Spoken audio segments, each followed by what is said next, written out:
میرا نصیب غلط ہو ہی نہیں سکتا۔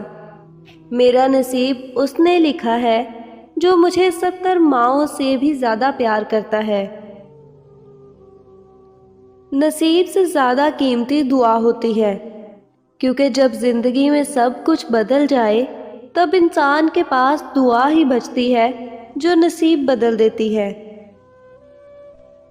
خوشیاں پیسوں سے نہیں، نصیب سے ملتی ہیں۔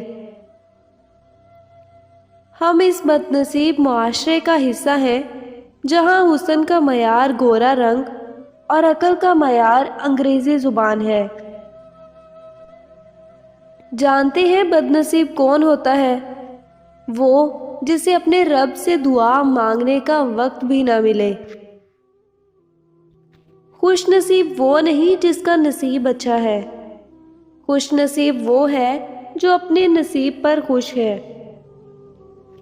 کنجوس شخص اتنا بد نصیب ہے کہ دنیا میں فقیروں کی زندگی گزارتا ہے اور قیامت میں امیروں جیسے حساب دے گا۔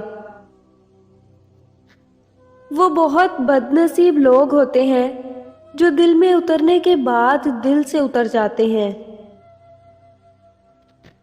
ہاتھ کی لکیروں پہ مت جائے غالب، نصیب ان کے بھی ہوتے ہیں جن کے ہاتھ نہیں ہوتے۔ اس دنیا میں بہتر زندگی اور آخرت میں بہتر انجام بہت بڑے نصیب کی بات ہے۔ مجھے میری ماں نے ایک بات سکھائی تھی، بیٹا کوئی ہاتھ سے چھین کر لے جا سکتا ہے مگر نصیب سے نہیں۔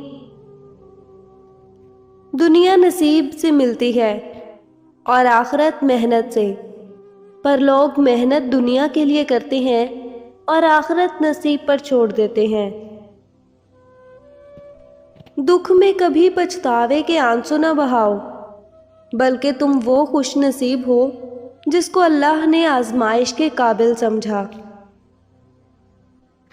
وقت انسان کو سکھا دیتا ہے زندگی کا فلسفہ، پھر کیا نصیب، کیا مقدر اور کیا ہاتھ کی لکیریں۔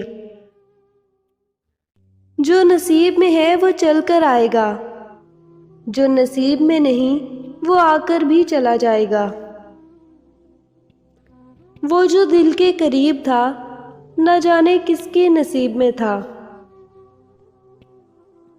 ہم نے اپنے نصیب سے زیادہ اپنے دوستوں پر بھروسہ رکھا، کیونکہ نصیب تو بہت بار بدلتا ہے پر ہم نے دوست نہیں بدلے۔